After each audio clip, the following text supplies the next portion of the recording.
2-2 degree, 2-3 ডিগ্রিদার, 2-4 জেলা, 2-5 বিদেশি আদালত, 2-6 বিদেশি রায়, 2-7 সরকারি উকিল, 2-8 বিচারক, 2-9 রায়, 2-10 দায়িক, আর 2-11 হলো বৈধ প্রতিনিধি, 2-12 অন্তর্বর্তীকালীন মুনাফা, আর 2-13 হলো অস্থাবর সম্পত্তি, 2-14 আদেশ, 2-15 উকিল, 2-16 নির্ধারিত, 2-17 সরকারি কর্মকর্তা, 2-18 নিয়মাবলী বা বিধানাবলী, আর 2-19 হলো কর্পোরেশনের শেয়ার, আর 20 হলো স্বাক্ষরিত।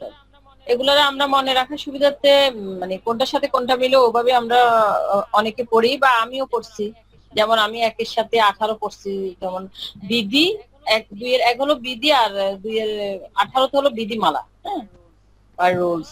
এটা হলো 1-এর সাথে 2-1-এর সাথে 2-18টা মিলাই পড়ছি। 2-2, 2-3, 2-4 এগুলো আমি ডি দিয়ে মনে রাখছি। যেমন ডিগ্রি 2-2-তে, আর 2-3 হলো ডিগ্রিদার বা ডিগ্রি হোল্ডার, আর 2-4 হলো ডিস্ট্রিক্ট। এরপরে 2-5-6 এগুলোর আমি অ্যাপ দিয়ে মনে রাখছি। যেমন বিদেশি আদালত ফরেন কান্ট্রি, আর বিদেশি রায় ফরেন জাজমেন্ট। আর 2-7টা আমরা এমনি পড়বো যে গভর্নমেন্ট লিডার বা সরকারি উকিল। এরপর 2-8, 9, 10 এই তিনটাকে আমরা যে দিয়ে মনে রাখতে পারি। যেমন বিচারক, রায়, বিচারক মানে জাজ, রায় হলো জাজমেন্ট, দায়িক জাজমেন্ট ডেটর, হ্যাঁ। 2-11টা আমরা ওইভাবে করতে পারি বৈধ প্রতিনিধি লিগেল, এটার সাথে আমরা আর কোনোটা পাইনি। এরপর 2-12, 13 এগুলো আমরা এম দিয়ে পড়তে পারি। যেমন অন্তর্বর্তীকালীন মুনাফা বা মেন্স প্রফিট, আর অস্থাবর সম্পত্তি মুভেবল। এরপর 2-14 হলো আদেশ, এটা আমরা অন্য আরেকটা পাই নাই, ওটাও আলাদা আলাদা করতে হবে। আর 2-15, 16, 17 এই তিনটাকে আমরা ফি দিয়ে মনে রাখতে পারি। যেমন 2-15তে বলছে উকিল বা প্লিডার, হ্যাঁ, আর 2-16তে হলো নির্ধারিত বা প্রেসক্রাইব, 2-17 হলো সরকারি কর্মকর্তা বা পাবলিক অফিসার। 2-18, 2-19, 2-20 এই তিনটে আমরা আবার এস দিয়ে পড়তে পারি। যেমন 2-18 আমরা পড়ছি, যেমন ওটা হলো বিধিমালা বা রুলস, ওটা 2-1-এর সাথে 2-18 পড়ছি। 19-20 এই দুইটাকে আমরা এস দিয়ে পড়তে পারি। যেমন কর্পোরেশনের শেয়ার বা শেয়ার ইন এ কর্পোরেশন। এরপরে 2-20 স্বাক্ষরিত বা সাইন্ড, এটা আমরা এস দিয়ে করতে পারি। তাহলে 2 দ্বারাটা আমরা এভাবে পড়তে পারি। আর এরপরে আমরা বিভিন্ন সংজ্ঞাগুলা কি, ডিক্রিটা কি? ডিক্রি হলো আদালতের আনুষ্ঠানিক সিদ্ধান্ত। মানে ডিক্রি সম্পর্কে কথা বলা হয়েছে 2-2 দ্বারায়, হ্যাঁ, আনুষ্ঠানিক সিদ্ধান্ত যেটা চূড়ান্তভাবে মোকদ্দমার বিতর্কিত সমগ্র বা যে কোনো বিষয় সম্পর্কে পক্ষসমূহের অধিকার নির্ধারণ করে। এটা হলো গিয়া মানে চূড়ান্ত যে সিদ্ধান্ত, ওইটাই বুঝাইছে। যেমন 202 ধারার অনুযায়ী আদালতের কোন সিদ্ধান্ত ডিক্রি হতে হলে নিম্নলিখিত শর্তগুলো পূরণ করতে হবে। যেমন অবশ্যই একটি বিচারিক সিদ্ধান্ত থাকতে হবে, তারপরে এমন বিচারিক সিদ্ধান্তের আনুষ্ঠানিক অভিব্যক্তি থাকতে হবে, আর এমন আনুষ্ঠানিক সিদ্ধান্ত অবশ্যই কোনো মোকদ্দমা থেকে প্রাপ্ত হতে হবে। আর সিদ্ধান্তটি এমন সিদ্ধান্ত মোকদ্দমা বিরোধী সকল বা যে কোনো একটি বিষয়ে পক্ষগণের অধিকার নির্ধারণ করবে। আর এমন নির্ধারণ অবশ্যই চূড়ান্ত প্রকৃতির হতে হবে। মানে এমন ভাবে পক্ষগণ অধিকারটা নির্ধারণ করবে, এটা অবশ্যই কি হতে হবে? চূড়ান্ত ভাবে হতে হবে।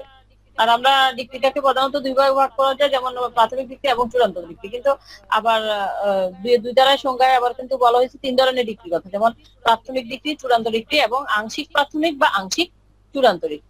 এটা হলো মানে ডিগ্রির ব্যাপারে করছে। এরপর আদেশ 2-14তে আদেশ, যে আদেশের কথা বলছে, আদেশ অর্থ হলো গিয়ে দেওয়ানি আদালতের এমন কোন আনুষ্ঠানিক সিদ্ধান্ত যা ডিক্রি নয়। মানে আদেশটা হলো গিয়ে দেওয়ানি আদালতের এমন সিদ্ধান্ত, এটা কিন্তু ডিক্রি না। যেমন দেওয়ানি আদালতের আদালত কর্তৃক আর্জিপিরতের আদেশ, তারপরে রায়ের পূর্বে সম্পত্তি প্রয়োগ বা রায়ের পূর্বে আটক, এর সিদ্ধান্ত হলো আদেশ। আদেশ সাধারণত 2 প্রকার হতে পারে, আপিলযোগ্য আদেশ এবং আপিল অযোগ্য আদেশ। আর আদেশ সম্পর্কে বলা হয়েছে যে মানে কোন কোন আদেশের বিরুদ্ধে আপিল করা যায় তা দেওয়ানি কার্যবিধি 43 আদেশ এবং 104 দ্বারা উল্লেখ করা হয়েছে। এরপর আমরা রায়টা পড়বো। রায় হলো 2-9-তে বলা হয়েছে, রায় বা জাজমেন্ট। হ্যাঁ, রায় বলতে ডিক্রি বা আদেশের যুক্তি হিসেবে বিচারক যে বর্ণনা দেন তা বোঝায়। যেমন বা এইভাবে বলতে পারি যে মোকদ্দমা শুনানির পর আদালত রায় ঘোষণা করে এবং এরূপ রায়ের ভিত্তিতে ডিক্রি প্রদান করে।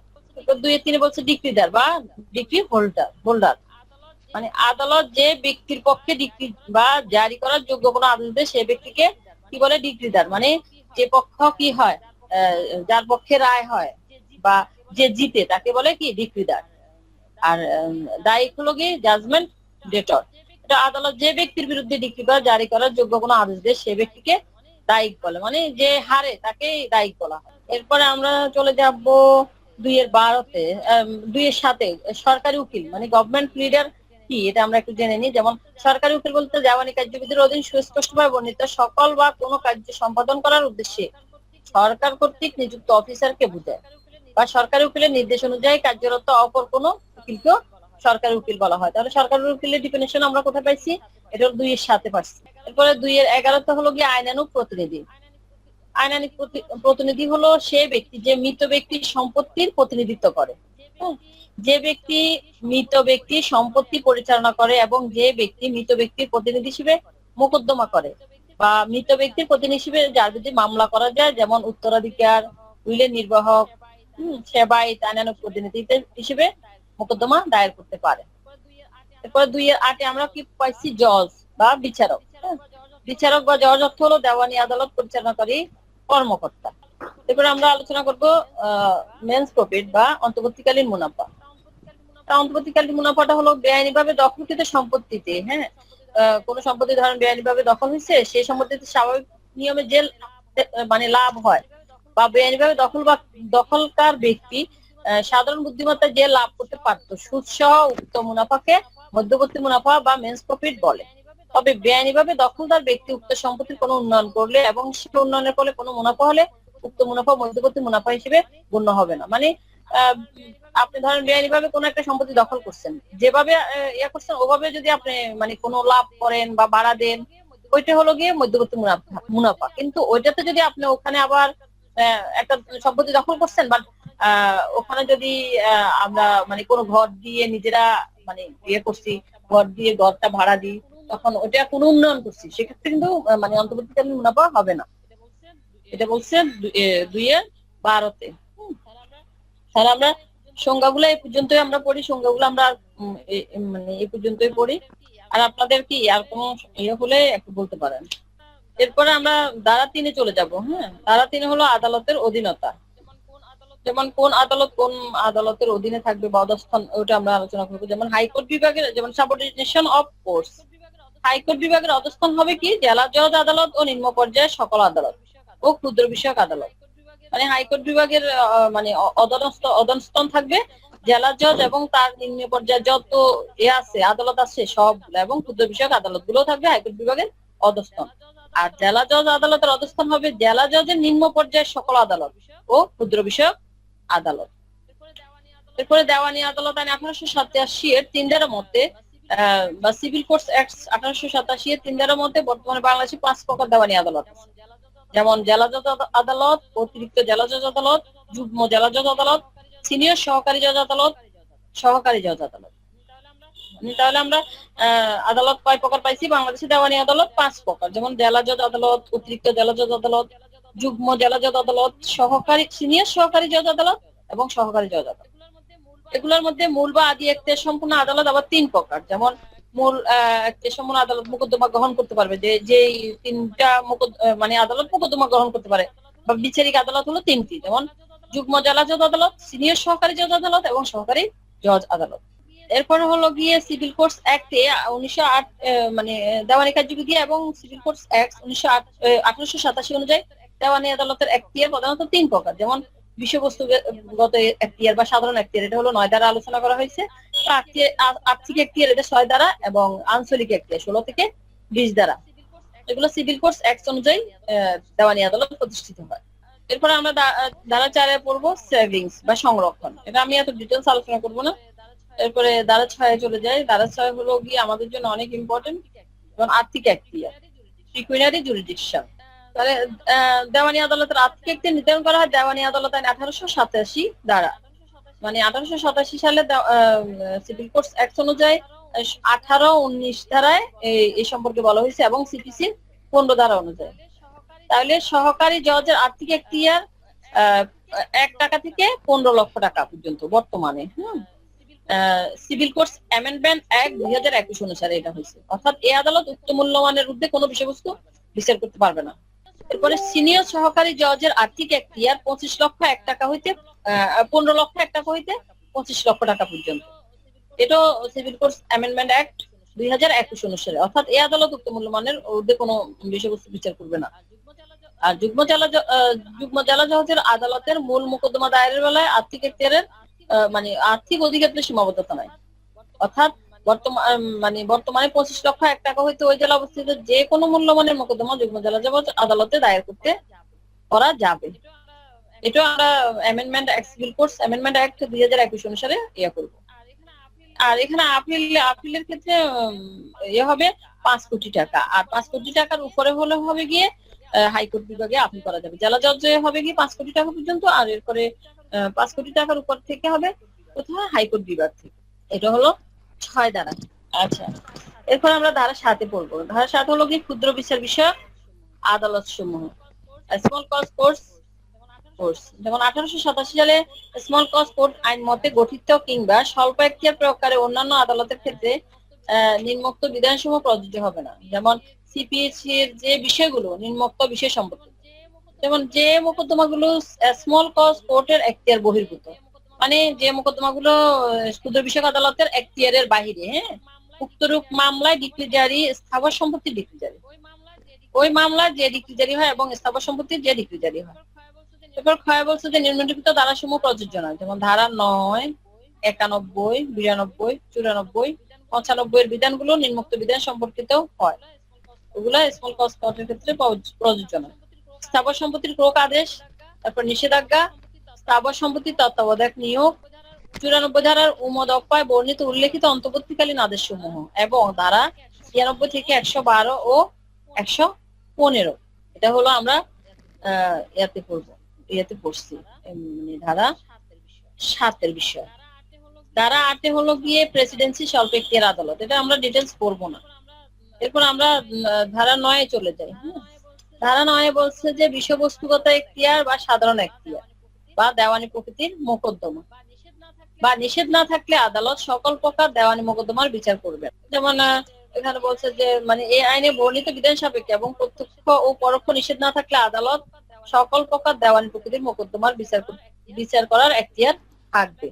যেমন ব্যাখ্যাতে বলছে যে দেওয়ানি প্রকৃতির মোকদ্দমাটা কি, যেমন যে সকল মোকদ্দমায় সম্পত্তি কিংবা পদের অধিকার নিয়ে প্রতিদ্বন্দ্বিতা হয়, মানে যে সকল মামলাগুলোতে সম্পত্তি বা পদের অধিকার, হ্যাঁ, নিয়ে প্রতিদ্বন্দ্বিতা হয় বা তর্ক হয়, তাকে দেওয়ানি প্রকৃতির মোকদ্দমা বলে। ধর্মীয় কার্য, ধর্মীয় উৎসব বিষয়গুলো যদি অধিকার সংক্রান্ত হয় তাহলে তা দেওয়ানি প্রকৃতির হবে। যেমন মন্দিরে পূজা করার অধিকার, লাশ পোড়ানোর অধিকার, কবর দেওয়ার অধিকার, এগুলো কি বলা হয়, মানে দেওয়ানি প্রকৃতির মোকদ্দমার হয় আর কি। ধর্মীয় অধিকার লঙ্ঘিত হলে রিট করা হয় বা সিভিল মামলা করা যায়। এটা হলো আমাদের ধারা 9। এরপর আমরা চলে যাব ধারা 10-এ। ধারা 10 হলো গিয়ে একই বিষয় নিয়ে, ধারা 10-এর বিষয়বস্তু হলো মামলা স্থগিতকরণ বা রেস সাবজুডিস। যেমন একই বিষয় নিয়ে একই প্রতিকার চেয়ে একই পক্ষদ্বয় দুই আদালতে সমান্তরালভাবে মোকদ্দমা চলিতে পারে না। এই অবস্থায় পূর্বে দাখিলকৃত মামলাটি চলবে এবং পরবর্তীতে দাখিলকৃত মোকদ্দমাটি স্থগিত থাকবে। যেমন একই পক্ষদ্বয়, তারপরে একই পক্ষদ্বয় যদি একই বিষয়বস্তু নিয়ে তারপরে একই প্রতিকার চেয়ে যদি দুই আদালতে কোনো মামলা হয়, যেমন প্রথম একটা মামলা হইলো, এরপরে ওই বিষয় নিয়ে আবার ওই পক্ষগুলো আরেকটা মামলা করলো আরেকটা ইয়াতে, তাহলে ওটা কি হবে, পরবর্তী ইয়েটা প্রথম মোকদ্দমাটি চলবে, প্রথম যে মানে মোকদ্দমাটি দায়ের হয়েছে ওটা চলবে, আর যেটা পরে দায়ের হয়েছে ওটা স্থগিত হবে। রেস সাবজেক্ট হচ্ছে কি মামলা বিচারে বাধা, একই বিষয় নিয়ে একই পক্ষগণের মধ্যে একের অধিক মামলা চলতে পারবে না, ইয়ে হলো কি রেস সাবজুডিস। আর রেস সাবজুডিসের ব্যাখ্যা রয়েছে কয়টা, এক, রেস সাবজুডিস পক্ষগণ ও বিষয়বস্তু কি হতে হবে, একই হতে হবে, আর পূর্বের মোকদ্দমাটি কি হবে, বিচারাধীন থাকবে, আর পরের মোকদ্দমাটি কি হবে, স্থগিত হবে। আর একই পক্ষগণের মধ্যে একই বিষয়বস্তু নিয়ে দুইটি মোকদ্দমা দায়ের হলে পরের মোকদ্দমাটি কি হবে, স্থগিত হবে। এটা কি আদালতের বাধ্যতামূলক ক্ষমতা, মানে ওই যদি দুইটা মোকদ্দমা দায়ের হয় একই পক্ষগণের মধ্যে একই বিষয়বস্তু নিয়ে, তাহলে পরের মোকদ্দমাটি অবশ্যই কি হবে, স্থগিত হবে। এটা হলো বাধ্যতামূলক ক্ষমতা আদালতের। প্রথম মোকদ্দমাটি বিচারাধীন, ইহা প্রমাণের দায়িত্ব কার, দ্বিতীয় মোকদ্দমার বিবাদী। আর রেস সাবজুডিসের ক্ষেত্রে দ্বিতীয় মোকদ্দমার ফলাফল স্থগিত হবে। তাহলে 10 ধারার বিধান মান্য করা আদালতের জন্য বাধ্যতামূলক আদেশ। এরপরে রেস সাবজুডিসের আবার আমরা কিছু উপাদান করতে পারি, যেমন দুইটি বিচারাধীন মোকদ্দমা থাকতে হবে, তারপরে পূর্ববর্তী মোকদ্দমা এবং পরবর্তী মোকদ্দমার পক্ষদ্বয় একই হতে হবে, পূর্ববর্তী মোকদ্দমা এবং পরবর্তী মোকদ্দমায় বিচার্য বিষয়ও একই হতে হবে, আর পরবর্তী মোকদ্দমার পক্ষগণকে পূর্ববর্তী মোকদ্দমা একই সত্য নিয়ে মোকদ্দমা করতে হবে।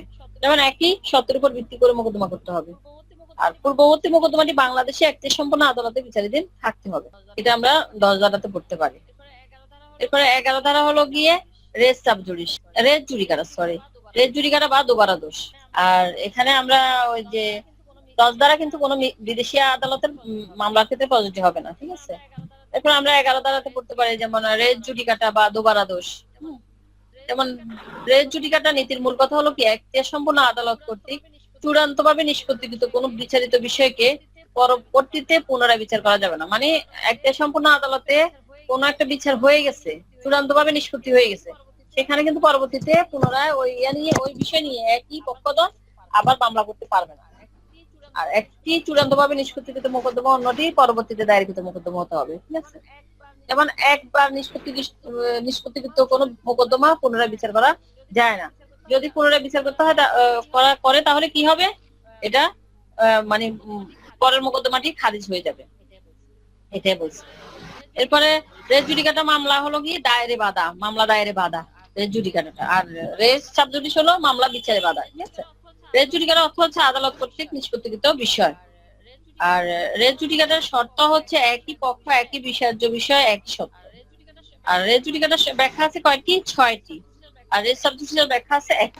যেমন প্রকৃত ব্যাখ্যা এখানে 6টির মধ্যে আমরা 2টি ব্যাখ্যা অনেক ইম্পর্টেন্ট, যেমন এটা হলো গিয়ে 3 আর 4 নাম্বার। 3 নাম্বার আর 4 নাম্বার ব্যাখ্যাতে বলছে যে নাম্বারে বলছে যে প্রত্যক্ষ বা ডাইরেক্ট রেস জুডিকাটা, এবং 4 নাম্বার বলছে পরোক্ষ বা কনস্ট্রাকটিভ বা ইনডাইরেক্ট রেস জুডিকাটা।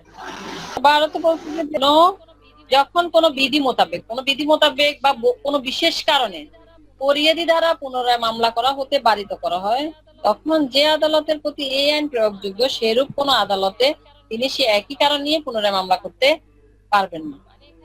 মানে এখানে বলছে যে কোনো বিধি দ্বারা বা কোনো বিশেষ কারণে যদি পরিয়াদি পুনরায় মামলা করা হতে বারিত হয়, কাউকে যদি বলে যে পুনরায় মামলা করা যাবে না, তখন যে আদালতের প্রতি এই আইন প্রয়োগ করা হয়েছে সেরূপ আদালতে একই কারণ নিয়ে মানে পুনরায় মামলা করতে পারবেন না, এটা বলছে ভারত। এবার ধারা 13তে বলছে কখন বিদেশি রায় চূড়ান্ত নয়, মানে কখন বিদেশি রায়টা আমরা চূড়ান্ত ভাবে গ্রহণ করতে পারি না। যেমন when foreign judgment not conclusive বা পরোক্ষ রেস জুডিকাটা, এটাকে আমরা পরোক্ষ রেস জুডিকাটাও বলতে পারি।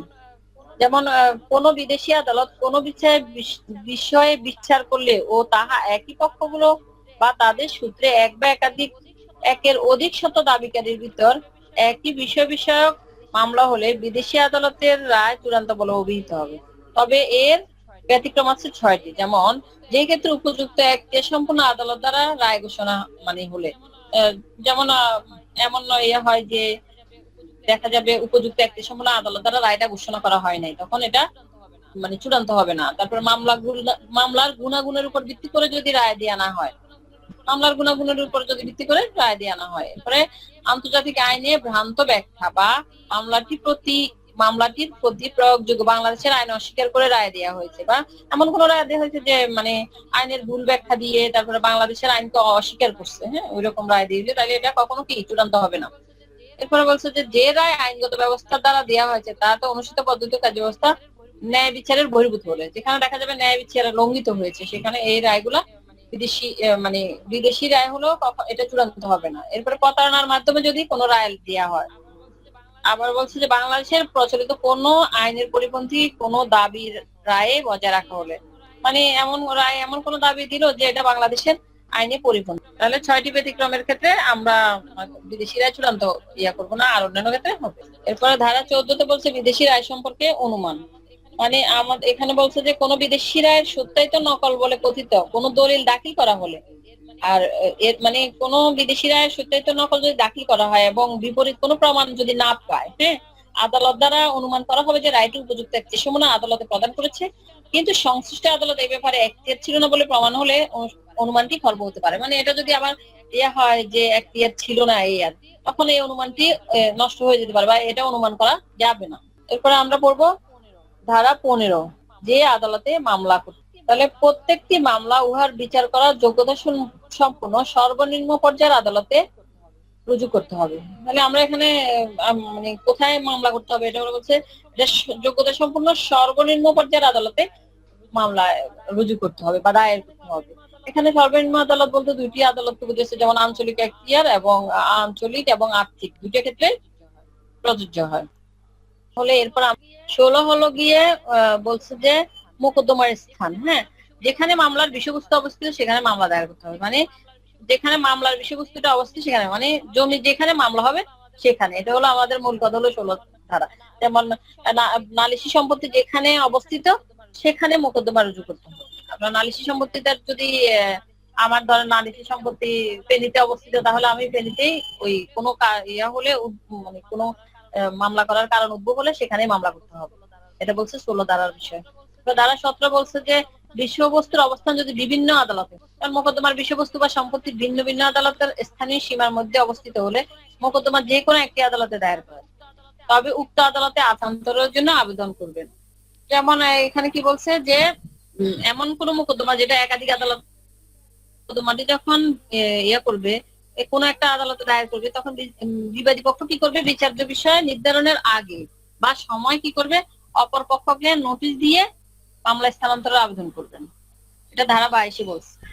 তো ধারা 23 বলছে যে মোকদ্দমা স্থানান্তরের আবেদন, এটা মোকদ্দমা স্থানান্তরের আবেদনটা কোথায় করতে হবে এই বিষয়ে আমরা এখন জানবো। তাহলে বলছে যে একই জেলার মধ্যে এক আদালত থেকে অন্য আদালতে মোকদ্দমা স্থানান্তরের জন্য আবেদন করতে হবে কোথায়, জেলা জজের নিকট। জেলা জজ আদালতে, মানে একই জেলার মধ্যে যদি এক আদালত থেকে অন্য আদালতে মোকদ্দমা স্থানান্তর করতে হয় তাহলে কোথায় আবেদন করতে হবে, জেলা জজ আদালতে। এরপরে যদি ধরেন এক জেলা থেকে অন্য জেলাতে হয় মামলা, তখন যখন স্থানান্তর করা হবে তখন আমাদের কাছে মানে আবেদন করতে হবে কোথায়, হাইকোর্ট বিভাগে। এটা বলছে আমাদের ধারা 23 বিষয়বস্তু। এরপর ধারা 24 বলছে স্থানান্তর এবং প্রত্যাহারের সাধারণ ক্ষমতা। 24 ধারায় মোকদ্দমা, আপিল বা অন্যান্য কার্যক্রম স্থানান্তরের এবং প্রত্যাহারের সাধারণ ক্ষমতা নিয়ে আলোচনা করা হয়েছে। সরি, আচ্ছা, তাহলে 24 ধারায় কি বলছে, 24 ধারায় বলছে যে 24 ধারায় মোকদ্দমা, আপিল বা অন্যান্য কার্যক্রম স্থানান্তরের এবং প্রত্যাহারের সাধারণ ক্ষমতা নিয়ে আলোচনা করা হয়েছে। 24 ধারায় যে আদালতে স্থানান্তর বা প্রত্যাহার আদেশ দিতে পারে। তাহলে 24 ধারায় মামলা, আপিল বা অন্যান্য কার্যক্রম স্থানান্তর বা প্রত্যাহারের আদেশ দিতে পারে কি, হাইকোর্ট বিভাগ বা জেলা জজ আদালত।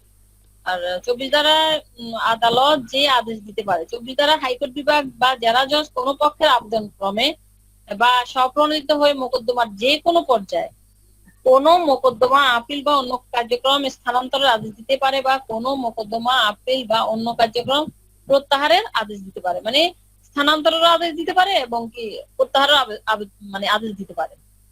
অর্থাৎ 24 ধারায় বাদী বিবাদী উভয় আবেদন করতে পারে। এখানে কিন্তু 24 ধারাকে বলছে বাদী বিবাদী উভয় কিন্তু আবেদন করতে পারবে, আর 22 ধারায় কে আবেদন করতে পারবে, শুধু বিবাদী। তো যে কারণে স্থানান্তর বা প্রত্যাহার আদেশ দিতে পারে, যেমন যদি মামলাকারীর মনে যুক্তিযুক্ত আশঙ্কা থাকে যে যে আদালতে মোকদ্দমাটি বিচারাধীন আছে সেই আদালতে সে ন্যায় বিচার নাও পেতে পারে। হ্যাঁ, মানে যে মামলাকারী বা বাদীর যদি মনে হয় যে মোকদ্দমাটি যে আদালতে বিচারাধীন আছে সে আদালতে সে ন্যায় বিচার পাবে না, সেক্ষেত্রে বা যে ক্ষেত্রে বিচারক কোনো এক পক্ষের প্রতি বেশি আগ্রহী হয়, তারপরে মামলার বহুত্ব কমানোর জন্য, আদালতের কার্যক্রমের অপব্যবহার রোধ করতে বা পক্ষদ্বয়ের সুবিধার জন্য ইত্যাদি, এসব কারণে কি করবে, মোকদ্দমা স্থানান্তরের বা প্রত্যাহারের আদেশ দিতে পারে। 24 ধারায় মোকদ্দমা, আপিল বা অন্য কোনো কার্যক্রম স্থানান্তর বা প্রত্যাহারের আবেদন মোকদ্দমার যে কোনো পর্যায়ে করা যায়। এটা বলছে আমাদের 24 ধারার বিষয়বস্তু। আচ্ছা, এই পর্যন্ত আপনাদের কারো কোনো সমস্যা থাকলে বলেন। ম্যাম, এখানে 24 ধারায় কি বাদী বিবাদী দুই পক্ষই করতে পারবে? হ্যাঁ হ্যাঁ, দুই পক্ষই করতে পারে, উভয় করতে পারে। 23 ধারাও কি দুইটাই করতে পারবে? না, 23 ধারা তো এখানে বলছে কোথায় আবেদন করবেন, এখানে তো 23 ধারাতে বলে নাই যে কে আবেদন করবে। এখানে 22 ধারাতে বলছে ওখানে আবার শুধু বিবাদী করতে পারবে, আর 24 ধারাতে হলো গিয়ে বাদী বিবাদী দুইজনে করতে পারবে। আমাদের মামলা স্থানান্তর সম্পর্কে বলা হয়েছে যে 22 এবং 24। এরপর আমরা ধারা 26 চলে যাব, যেমন মামলা দায়ের বা ইনস্টিটিউশন অফ সোর্স। তাহলে প্রত্যেক মোকদ্দমা মানে আর্জি দাখিলের মাধ্যমে বা ভবিষ্যতে নির্ধারিত হতে পারে এরূপ কোন পদ্ধতিতে শুরু হতে পারে। ঠিক আছে, শুরু করতে হবে। যেমন প্রত্যেক মোকদ্দমা কি করতে হবে, আর্জির মাধ্যমে, আর্জি দাখিলের মাধ্যমে শুরু করতে হবে বা ভবিষ্যতে নির্ধারিত হতে পারে এরূপ কোন পদ্ধতিতে শুরু করতে হবে। এটা হলো আমাদের 26 ধারার বিষয়। এরপর আমরা যাবো ধারা 27। ধারা 27 হলো কি বিবাদীর প্রতিসমন। ঠিক আছে, তাহলে বিবাদীকে সমন দেওয়া হয় মূলত হাজির হয়ে জবাব দাখিলের জন্য। মানে বিবাদীকে মানে সাধারণত সমন কেন দেওয়া হয়? হাজির হয়ে তার জবাবটা দাখিল করার জন্য বিবাদীকে সমন দেওয়া হয়। এরপর আমরা 28 ধারা বাতিল, 29 ধারাতে যাব বিদেশি সমন জারি। বিদেশি সমন জারি বা বিদেশে যে সমন জারি করা হয় এই ক্ষেত্রে, কারণ বাংলাদেশের বাইরে অবস্থিত কোনো দেওয়ানি বা রাজস্ব আদালতের সমন এবং অপরাপর পরোয়ানা বাংলাদেশের আদালত সমূহে প্রেরণ করা যেতে পারে এবং উক্ত সমন অনুরূপ আদালত মারফত প্রদত্ত সমন হিসেবে ইস্যু করা যেতে পারে। তবে কি হবে? শর্ত থাকে যে সরকার সরকারি গেজেটে প্রজ্ঞাপন ইস্যু করে অনুরূপ আদালত সমূহে এই ধারার বিধানগুলোকে প্রয়োগযোগ্য বলে ঘোষণা করতে হবে। মানে বাংলাদেশের বাইরে অবস্থিত কোনো দেওয়ানি বা রাজস্ব আদালতে মানে সমন করতে পারবে, বাংলাদেশের আদালত সমূহে প্রেরণ করতে পারবে। হ্যাঁ, তারপরে আদালত মারফত প্রদত্ত সমন হিসেবে ইস্যু করা যাবে, তবে বাংলাদেশ সরকারের সরকারি গেজেটে প্রজ্ঞাপন দ্বারা। এরপর ধারা 30 বলছে যে উদ্ঘাটন ও অনুরূপ বিষয়ের উপর আদেশ দানের ক্ষমতা, এটা হলো ধারা 30। যেমন নির্ধারণ হতে পারে এরূপ শর্ত এবং সীমাবদ্ধতা সাপেক্ষে কোনো আদালত যে কোনো সময় স্বতঃপ্রবৃত্ত হয়ে বা কোনো পক্ষের আবেদন ক্রমে প্রশ্নাবলী প্রদান বা জবাব দান, দলিল এবং তথ্যাবলীর স্বীকৃতি, উদ্ঘাটন, পরিদর্শন, তারপরে কোন দলিল ফেরত সম্পর্কে বা সাক্ষ্য হিসেবে পেশযোগ্য অপরাপর গুরুত্বপূর্ণ বিষয়াবলী সমস্ত বিষয়ে যে কোনো প্রয়োজনীয় যুক্তিযুক্ত হতে পারে এরূপ আদেশ দান করতে পারেন। হয়তো বলছে যে সাক্ষ্যদান বা দলিল পেশ বা উপরোক্ত অপর উদ্দেশ্যে যাদের উপস্থিত হওয়ার দরকার, হ্যাঁ, মানে সাক্ষ্যদান করার জন্য, দলিল পেশ করার জন্য যাদের সাক্ষ্য উপস্থিত হওয়া দরকার তাদের প্রতিও সমন প্রেরণ করতে পারে। এরপরে তিনি বলছে কোন তথ্য এফিডেভিট, শপথপত্র দ্বারা প্রমাণের আদেশ করতেও তারা কি করবে? করতে পারবে, পাঠাতে পারবে। এরপরে 30 ধারার আমরা পড়বো কি 32 ধারা।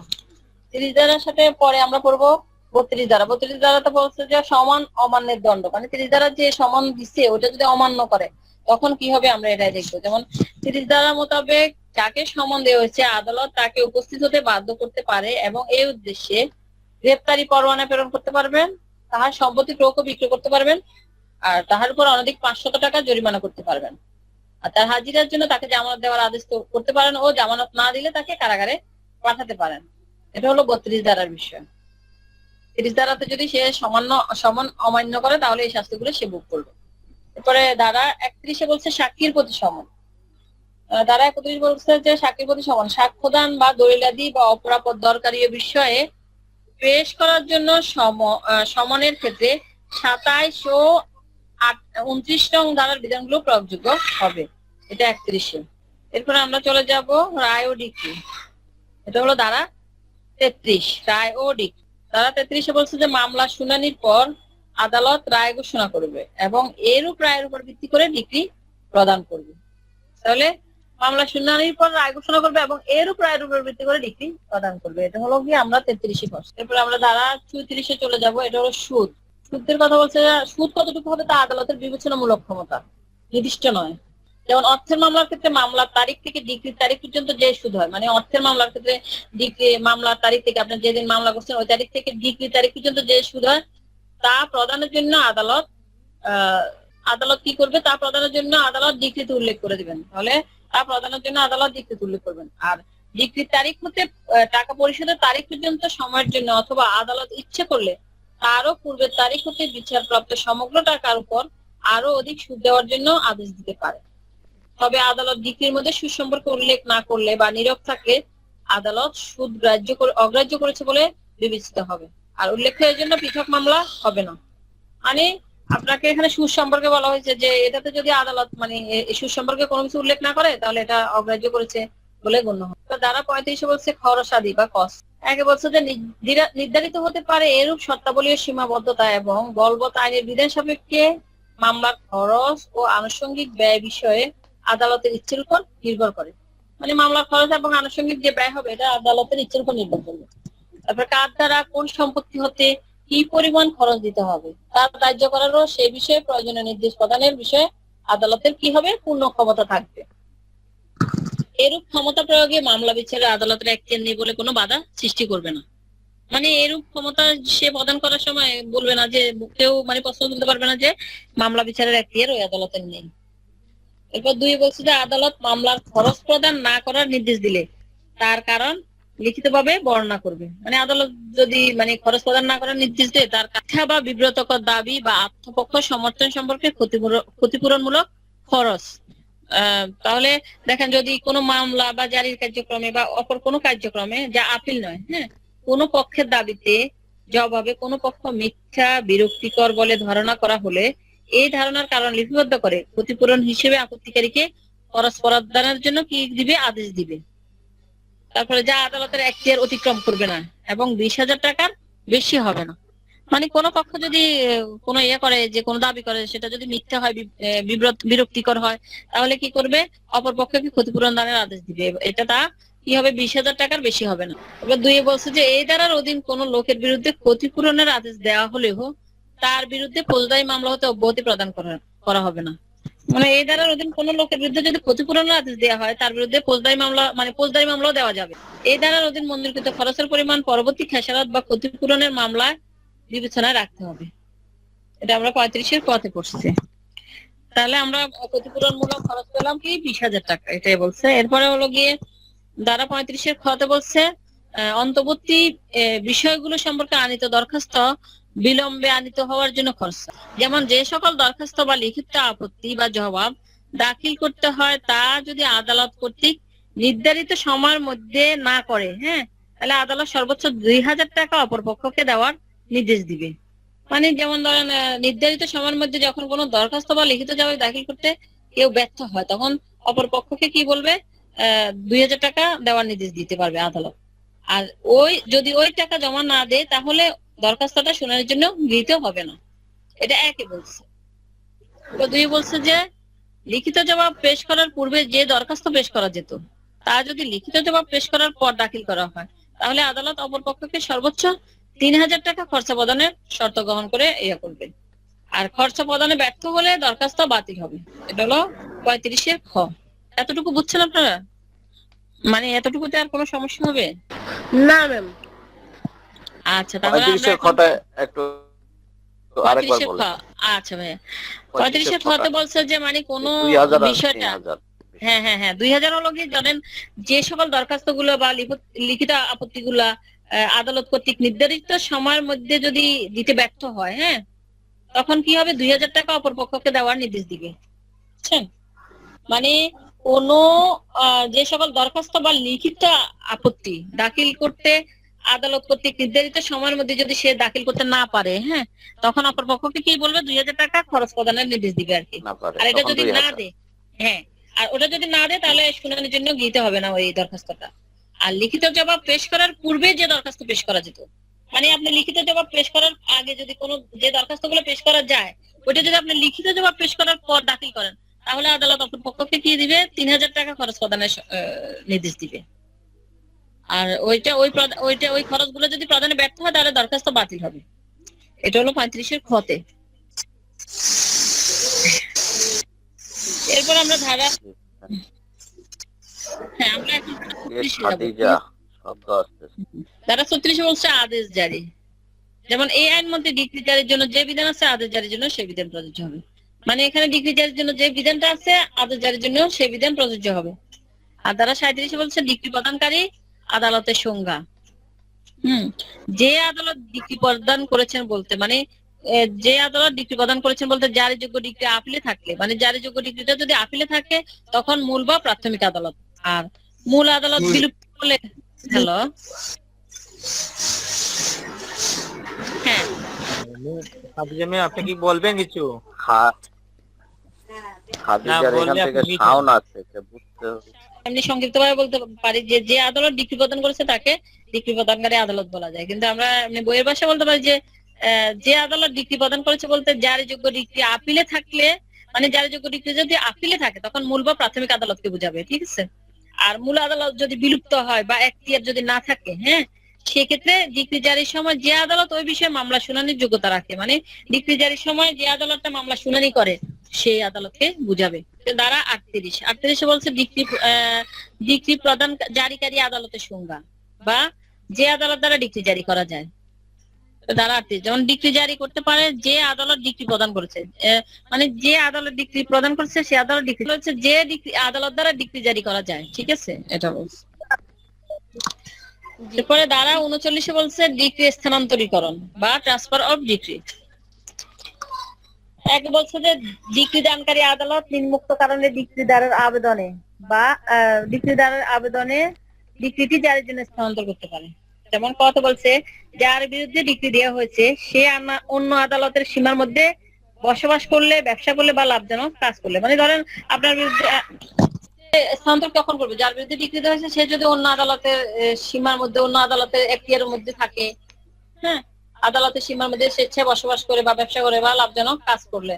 তারপরে যে আদালত ডিক্রি দিয়েছে তার এখতিয়ারে পর্যাপ্ত সম্পত্তি না থেকে অন্য কিছু অন্য আদালতের এখতিয়ারে থাকে, মানে ধরেন একটা আদালতে ডিক্রি দিয়েছে তো ওইখানে তার পর্যাপ্ত সম্পত্তি নেই, অন্য আদালতের এখতিয়ারে থাকে, তখন ডিক্রি স্থানান্তর করতে পারে। পরে বলছে যে ডিক্রিতে ডিক্রি প্রদান করে আদালতের এখতিয়ারের বাইরে কোনো সম্পত্তি বিক্রয়ের নির্দেশ থাকে। ডিক্রিতে যদি ডিক্রি প্রদানকারী আদালত বলে যে এখতিয়ারের বাইরে যে সম্পত্তি আছে এটা বিক্রয়ের নির্দেশ দেয়। এরপরে ঘতে বলছে যে ডিক্রি দানকারী আদালতের নিকট যদি মনে হয় উদ্ধ আদালত দ্বারা ডিক্রি জারি হওয়া উচিত। দুই বলছে ডিক্রি দানকারী আদালত স্বেচ্ছা প্রণোদিত হয়ে তার অধস্তন কোনো আদালতেও প্রেরণ করতে পারবে, মানে তার অধস্তন কোনো আদালতেও এটা প্রেরণ করতে পারবে। এই পর্যন্ত হলো কি 39 ধারা। এরপরে আমরা 41 ধারাতে চলে যাই। 41 ধারা বলছে জারি কার্যক্রমের ফলাফল অবহিতকরণ, result of execution proceeding to be certified.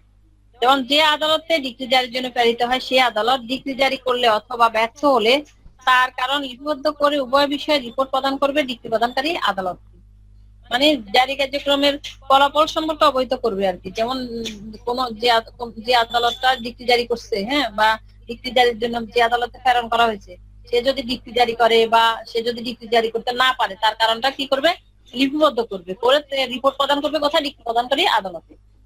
এটা বলছে 141 ধারায়, ঠিক আছে, 41 ধারা বা 41। তো ধারা 42 বলছে স্থানান্তরিত ডিক্রি জারিকারক আদালতের ক্ষমতা। স্থানান্তরিত ডিক্রি জারিকারক আদালতের ক্ষমতা, যেমন যে আদালত ডিক্রি জারির জন্য প্রেরণ করেছে ডিক্রি জারিতে ওই আদালতে যেমন ক্ষমতা থাকবে ঠিক এই আদালতে তেমন ক্ষমতা, মানে যে আদালতে ডিক্রি জারির জন্য পাঠাইছে মানে প্রেরণ করছে আর ডিক্রি জারিতে ওই আদালতে যে ক্ষমতা থাকবে আর ঠিক এই আদালতেরও তেমন ক্ষমতা থাকবে। ডিক্রি অমান্যকারী বা বাধা দানকারীকে সাজা প্রদান করবে।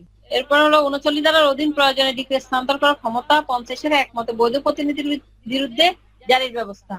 152 মতে করণিক জ্ঞানেতিক ভুল সংশোধনের ক্ষমতা। 21 আদেশের 10 নিয়মের অধীনে কোন ডিক্রি স্থানান্তরকরণকে স্বীকৃতি দানের ক্ষমতা। এতটুকু হলো গিয়ে ধারা 42। এরপরে আমি কয়েকটা ধারা বাদ রাখছি। এরপরে আমরা 46 পড়বো। 46 বলছে বিচারকের আদেশপত্র বা অনুরোধ লিখি, এটা আমরা 46 ধারাটা। যেমন এখানে বলছে ডিক্রি দ্বারা আবেদন মোতাবেক ডিক্রি দানকারী আদালত ন্যায়সঙ্গত মনে করলে দায়িকের মালিকানার আওতাধীন ও আদেশপত্রে উল্লেখিত কোন সম্পত্তি প্রয়োগ করার জন্য অনুরূপ ডিক্রি ইস্যু করতে পারে, করতে উপযুক্ত অপর কোনো আদালতে আদেশপত্র প্রেরণ করতে পারে। মানে ডিক্রি দানের আবেদন অনুযায়ী কি করবে, আদালত যদি মনে করে যে তার আওতাধীন, মালিকানা আওতাধীনে যে সম্পত্তি আছে সেটা প্রয়োগ করার আদেশ দিতে পারে, অন্য কোনো আদালতে আদেশপত্র প্রেরণ করতে পারে ডিক্রিটা প্রয়োগ করার জন্য। বলছে যে আদালতে উক্ত আদেশ প্রেরিত হয় সে আদালত ডিক্রি জারিতে সম্পত্তি প্রয়োগ বিষয়ক নির্ধারিত পদ্ধতি অনুযায়ী নিষ্পত্তি করবেন। মানে প্রয়োগ বিষয়ক নির্ধারিত পদ্ধতি অনুযায়ী সে নিষ্পত্তি করবে। তবে শর্ত থাকে যে ডিক্রি দানকারী আদালত সময় বাড়ায় না দেওয়া পর্যন্ত বা উক্তরূপ প্রয়োগ নির্ধারণ আগে প্রয়োগকারী আদালতে ডিক্রি বদল না হওয়া বা ও ডিক্রিদার উল্লেখিত সম্পত্তি বিক্রয় করার আদেশের জন্য আবেদন না করা অবধি আদেশনামার অধীন কোন প্রয়োগ 2 মাসের অধিককাল কার্যকর থাকবে না। মানে এখানে প্রয়োগটা 2 মাসের অধিককাল কার্যকর থাকবে না, এটা বলছি। এরপর আমরা যাবো ধারা 48। ধারা 48 বলছে যে কতিপয় ক্ষেত্রে তামাদি বা ডিক্রি জারির তামাদি নিষেধাজ্ঞা ডিক্রি জারি ব্যতীত অন্য সকল ডিক্রি জারি নিম্নোক্ত তারিখ হতে 12 বছরের মধ্যে করতে হবে। মানে নিষেধাজ্ঞা ডিক্রি জারি ছাড়া অন্যান্য ডিক্রি জারি গুলো কখন করতে পারবে, 12 বছরের মধ্যে করতে হবে। যেমন ডিক্রির তারিখ হতে এরপরে আবার কি বলছেন, দুই বলছে যে 12 বছরের পরেও কিছু ইয়া করা যায়, ডিক্রি জারি করা যায়। যেমন হলো কি ডিক্রি দানাদার বা দায়িক প্রবঞ্চনা বা প্রতারণা করলে কিংবা শক্তি বা বল প্রয়োগের দ্বারা ডিক্রি জারিতে বাধা দিলে 12 বছরের পরও করা যাবে, এটা বলছে। অর্থের মোকদ্দমা ডিক্রি জারির প্রয়োজন নেই। আবার তারপরে প্রথম দরখাস্ত 3 বছরের মধ্যে করতে হবে আর্টিকেল 181 অনুযায়ী, আর 2 বছরের মধ্যে ডিক্রি জারি আবেদন করলে নোটিশ দিতে হবে না। যদি ডিক্রি জারি আবেদনটা যদি 2 বছরের মধ্যে করেন তাহলে আর কোনো নোটিশ দিতে হবে না, আর 2 বছর পর করলে অবশ্যই কি করতে হবে, নোটিশ দিতে হবে। এটা আছে অর্ডার 21 রুল 22-এ। আর ডিক্রি কিংবা আদেশের কপি রেজিস্ট্রি করা হলে 6 বছরের মধ্যে আবেদন করতে হবে। এটা হলো আর্টিকেল 182 মতে। এরপর হলো তামাদি আইনের প্রথম তফসিলে 183 অনুচ্ছেদে কার্যকারিতা বা সীমাবদ্ধতা বা অন্য কাজ কোনোভাবে প্রভাবিত করবে না। মানে প্রথম তফসিলের 183 অনুচ্ছেদের কার্যকারিতা সীমাবদ্ধতা বা অন্য কোনোভাবে এটা প্রভাবিত করবে না আর কি। 48 ধারাকে 48 ধারার ক্ষেত্রে 183 অনুচ্ছেদ প্রযোজ্য হবে না। তাহলে এখানে আমরা পাইছি যে এখানে ওই 182 অনুচ্ছেদটা প্রভাবিত করবে কিন্তু 183টা করবে না। আর সুপ্রিম কোর্টের কোন ডিক্রি জারি তামাদি হবে কত বছর, 12 বছর। তামাদি আইনের আর্টিকেল 183 অনুযায়ী। তো ধারা 49 আমরা পড়বো হস্তান্তর গ্রহীতা ট্রান্সফারি। যেমন মূল ডিক্রিদারের বিরুদ্ধে রায় সিদ্ধ দেনাদার যে সকল বিচার অধিকার করতে পারতেন সেই সাপেক্ষে ডিক্রির প্রত্যেক হস্তান্তর গ্রহীতা সে সকল বিচার করার অধিকার প্রয়োগ করবে। এটা হলো 49 ধারাতে। হ্যাঁ, এতটুকু কেউ সমস্যা আছে আপনাদের? 50 বলছে আইনানুগ প্রতিনিধি বা বৈধ প্রতিনিধি। যেমন ডিক্রিতে উল্লেখিত অর্থ সম্পূর্ণরূপে পরিশোধ হওয়ার পূর্বে যদি রায়সিদ্ধ দেনাদারটা মারা যায় তখন ডিক্রি হোল্ডার বা ডিক্রিদার ওই মৃত রায়সিদ্ধ দেনাদারের আইনানুগ প্রতিনিধির বিরুদ্ধে ডিক্রি প্রদানকারী আদালতে ডিক্রি জারির আবেদন করবে। ঠিক আছে? যেমন যে এটা বলছে যে মানে কেউ যদি ডিক্রির অর্থ যদি সম্পূর্ণভাবে পরিশোধ করার আগে যদি মারা যায় তখন কি করবে, ডিক্রিদার দেনাদার মারা গেলে তখন ডিক্রি হোল্ডার বা ডিক্রিদার কি করবে, ওই দেনাদারের বিরুদ্ধে বা তার আইনানুগ প্রতিনিধি, সে তো মারা গেছে, তখন তার আইনানুগ যে প্রতিনিধি আছে তাদের বিরুদ্ধে মামলা করবে। আর যখন এরূপে আইনানুগ প্রতিনিধির বিরুদ্ধে ডিক্রি জারি করা হয় তখন আইনানুগ প্রতিনিধি মৃত ব্যক্তির সম্পত্তির যে অংশ প্রাপ্ত হয়েছে, মানে আইনানুগ প্রতিনিধি মৃত ব্যক্তি যে অংশটা পেয়েছেন কিংবা এখানে যা বিলি বন্টন এখনো যা বিলি বন্টন হয়নি তার আনুপাতিক দেনার জন্য দায়ী থাকবে।